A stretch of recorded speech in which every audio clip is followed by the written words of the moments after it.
एक गोरख पांडे ने गीत गाया था कि जब आवेला जनता की पलटनिया तो हिला ले झकझोर दुनिया। तो वही है झकझोर दुनिया पूरे देश के अंदर, पूरे हिंदुस्तान के अंदर आज तमाम लोग सड़क पर हैं।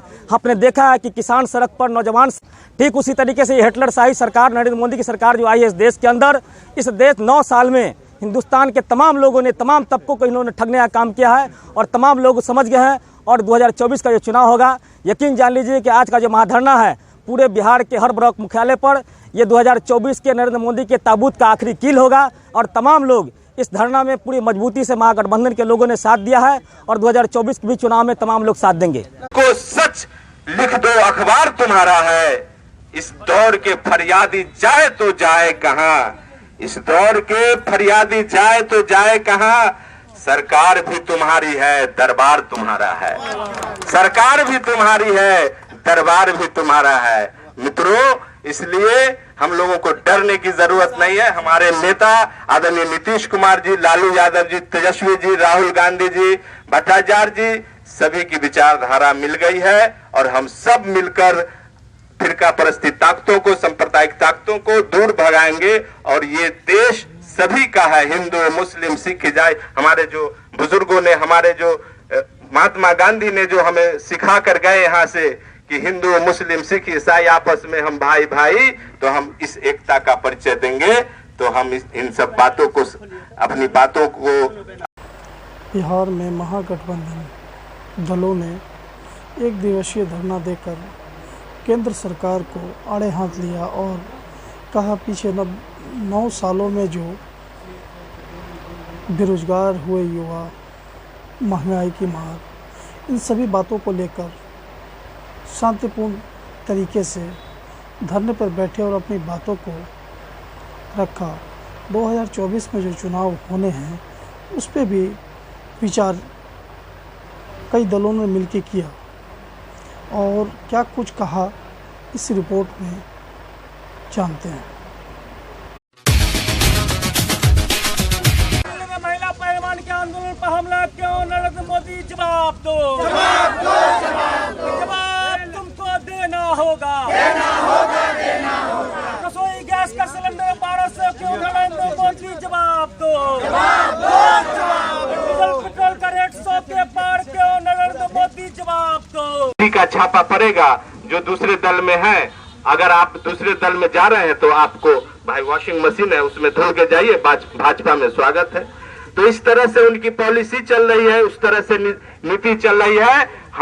हमको सावधान रहने की जरूरत है मित्रों, हमको सावधान रहने की जरूरत है। हमारे बीच षड्यंत्र रचा जाएगा, हमें धोखा दिया जाएगा, लेकिन हम उससे, हमारा जो गठबंधन है, हमारा अटूट गठबंधन रहेगा और हम सब मजबूती से डटे रहेंगे।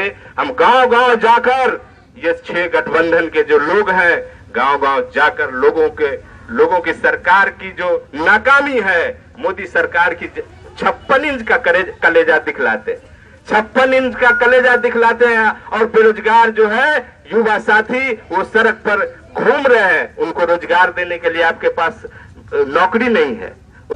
लगातार देख रहे हैं कि पहलवानों के द्वारा जो दिल्ली में यौन शोषण के खिलाफ जो भाजपा के सांसद है बृजमोहन जी, उनके खिलाफ लगातार हमारी बेटियां वहां पर अपनी आवाज़ को बुलंद करते हुए 2 महीने से वहां पे धरना पे बैठी हुई है।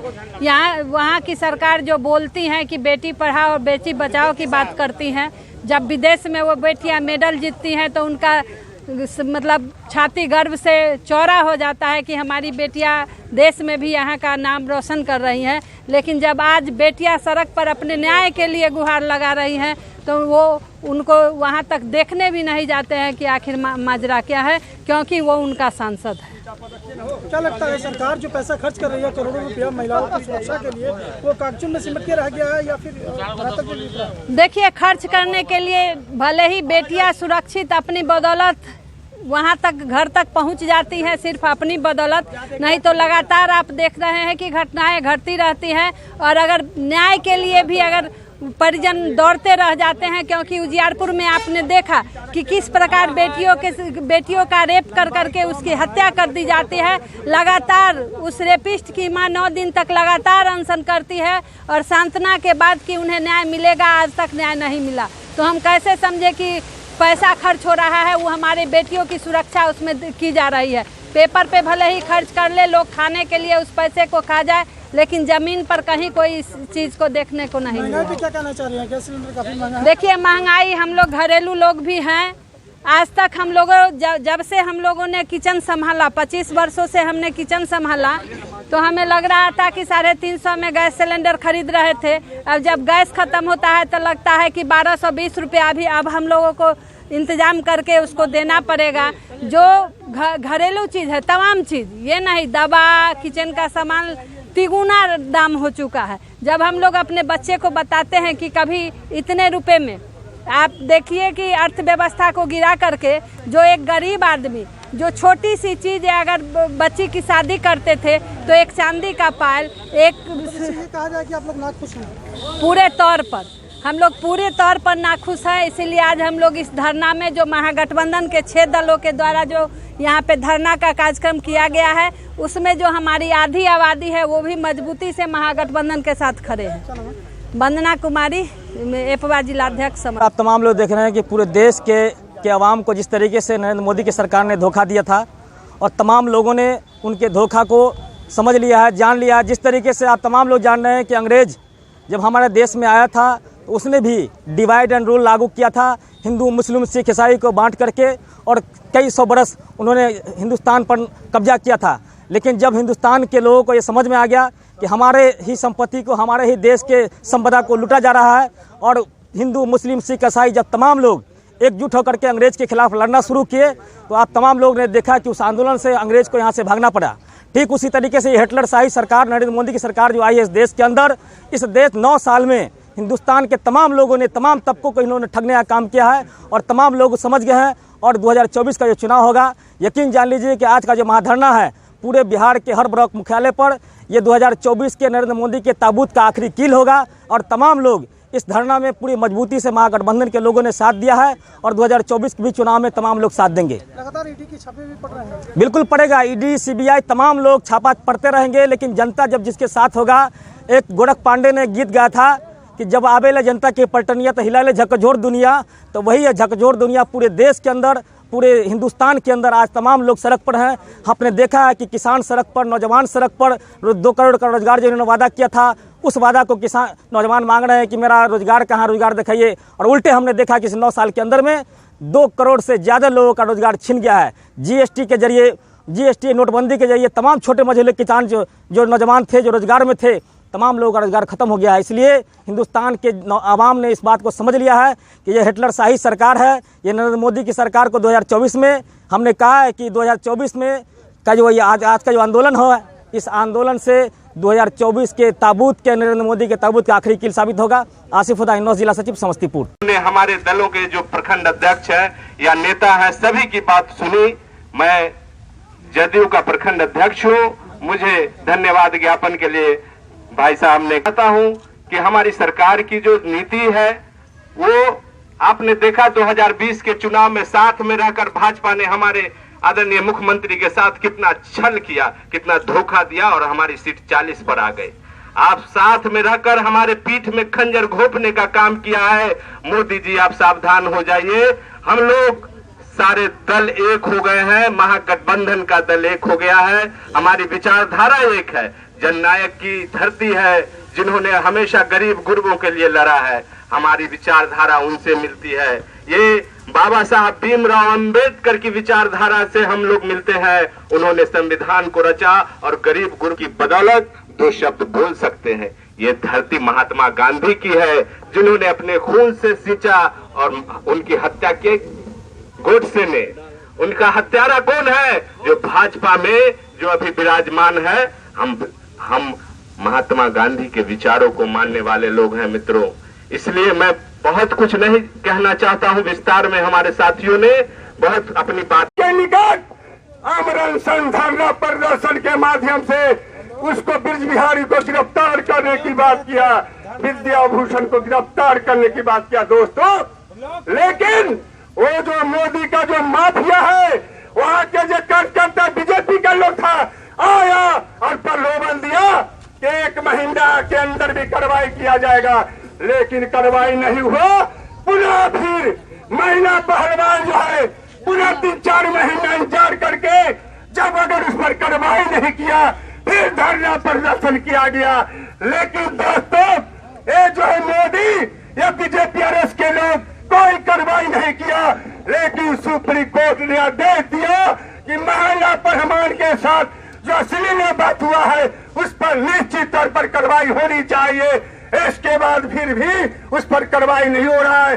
लेकिन दोस्तों मैं कहना चाहते हैं ब्रिजभूषण डीजल महंगा है, ये 9 साल जनता को और गरीबी की ओर ढोकने का काम किया है देश के प्रधानमंत्री। और आने वाला 24 के लिए हम लोगों को एकजुट होना पड़ेगा। अगर एकजुट नहीं हुए तो जितने वक्ता जो बोले हैं आने वाला चुनाव खतरा जो होगा ये तो जरूर मंजर आ रहा है। जिस विश्वविद्यालय में जो है कि 3000 से कम बच्चा रहेंगे उस विश्वविद्यालय को जो है कि बंद कर दिया जाएगा और फिर प्राइवेट सेक्टर के द्वारा जो है कि यहाँ जो है नया खोला जाएगा। उसमें जो है कि जो पूंजीपति वाले के बाल बच्चा होंगे वो पढ़ाई करेंगे। इसलिए जो है कि शिक्षा नीति का जो है कि हम लोग विरोध करते हैं और इसके लिए जो है कि हम तमाम लोगों को आवाज उठानी होगी। और जो है कि आने वाले आप जो है कि 24 की जो चुनाव होगी वो आम चुनाव नहीं रहेगी। आपको जो है कि सोच समझ के जो है कि 24 में चुनाव करना है और जो है कि महागठबंधन के साथी को जो है कि ज्यादा से ज्यादा बिहार से सीट देकर आप लोग को जिताना है। इस पे काम कीजिए। और जो है का जो साझी विरासत हमारी जो परंपरा रही है, कौमी एकता की परंपरा रही है, उस पर जो है तो उन्होंने खतरा का आशंका जताया था। 9 साल बीते हैं और इन 9 साल में भाजपा की नीतियों और उनके क्रियाकलापों का अगर मतलब बारीक से जो है तो अब एकदम स्पष्ट रूप से जो है गांव के अंतिम लोगों को समझ में आने लगा है कि ये लोकतंत्र को खत्म करना चाहती है। अभी राष्ट्रपति भवन के उद्घाटन समारोह में इन्होंने बड़े ही निर्लजता के साथ संसदीय व्यवस्था के सबसे उच्च प्रोटोकॉल में राष्ट्रपति होते हैं, उन्होंने उनको आमंत्रित नहीं किया। इतना ही नहीं, इन्होंने अशोक चिन्ह के जगह पर सिंगूल को जो है सो स्थापित किया। ये जो है सो पुराने जमाने में राजतंत्र में एक राजा जब अपने वारिस को जो है सो सत्ता का हस्तांतरण करते थे तो वही उसी प्रतीक का इस्तेमाल करते थे। नरेंद्र मोदी जी ने उसी को जो है संसद भवन में जो है सो लगाया है। निश्चित रूप से उनका इशारा है कि 2024 के बाद देश में कोई चुनाव नहीं होने जा रहा है, यह अंतिम चुनाव है। हम सबों को अगर लोकतंत्र को बचाना है, संविधान को बचाना है, तो ये जो है उन्होंने आरक्षण को मजबूती से बिहार में लागू करवाया था। उसके बाद भी उच्च शिक्षा में जो है सो आरक्षण नहीं था। 2005 में जब पुनः लालू जी दिल्ली में जो है सो मंत्री बनते हैं, रेल मंत्री, और इनकी ताकत मजबूत होती है। यूपीए 1 में 22 सांसद बिहार से जो है तो राष्ट्रीय जनता दल का जीत करके जाता है। उसके बाद उच्च शिक्षा में भी जो है सो ये मनमोहन सिंह जी से आरक्षण को लागू करवाने का काम करते हैं। उस आरक्षण पर भाजपा की बुरी नजर है। वो निजी सेक्टर में आरक्षण तो अभी तक दे नहीं सकी है, उल्टा जो है सो गवर्नमेंट सेक्टर में अब आरक्षण को सीधा नहीं खत्म करके वैकेंसी बहाली पर रोक लगा रही है। इतना पता है हमें भी, मतलब 10 साल पहले जब हम लोग जो है सो प्रतियोगी परीक्षा का तैयारी कर रहे थे, उस समय रेलवे का प्रत्येक साल वैकेंसी कम से कम 1.5 से 2 लाख, बैंक पीओ का वैकेंसी 50,000, क्लर्क का वैकेंसी 75 से 80,000 सालाना आ रहा था। लेकिन इन 8-9 साल में साल दर साल अब बैंक पीओ का वैकेंसी साल में 5,000 आता है, क्लर्क का जो है सो 15 से 20,000, और रेलवे के एक बहाली को पूरा करने में ये सरकार 4 से 5 साल का समय ले रही है। अर्थात ये आरक्षण को सीधे नहीं खत्म करके अपने अंदरूनी एजेंडे पर काम कर रही है और समाज में उन चीजों को जो है सो खत्म कर देना चाह रही है जिससे समाज के शोषित, वंचित, पीड़ित समाज के लोग जो है सो समाज की मुख्य धारा में आ रहे थे। ये जो नरेंद्र मोदी की सरकार है, भाजपा की जो सरकार है 2014 में आई है, 9 साल से लगातार लोगों को बारी बारी से ठगने का काम करती है।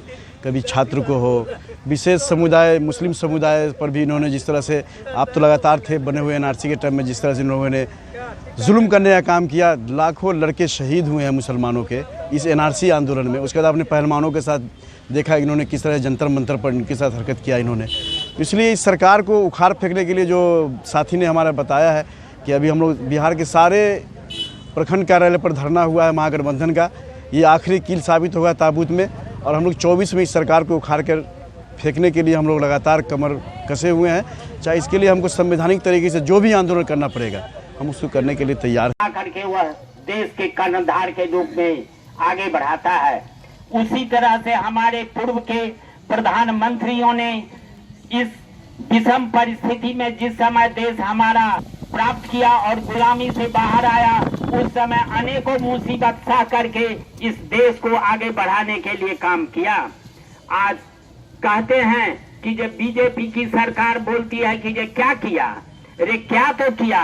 जैसे हम लोगों के बीच में जो हमारे एक अमीर का बेटा होता है, बाप का अर्जा हुआ धन को खूब बेचता है, दारू पीता है, शराब पीता है, अय्याशी करता है, उसी तरह से इस बीजेपी की सरकार ने जो पूर्व के जो हमारे कर्णधार प्रधानमंत्री थे, इस देश के निर्माण के लिए अपना योगदान दिया और यहाँ पर जो है सो सभी शिक्षा का संस्थान बनाया, रेलवे का बनाया, सभी बनाने के बावजूद भी इन्होंने उसको अब बेचना शुरू किया है। तो जैसे एक गरीब बाप का जो अय्याश बेटा होता है, वो बीजेपी आज हमारे सामने में है और इस देश की सारे संपत्ति को जो है बेच रहा है।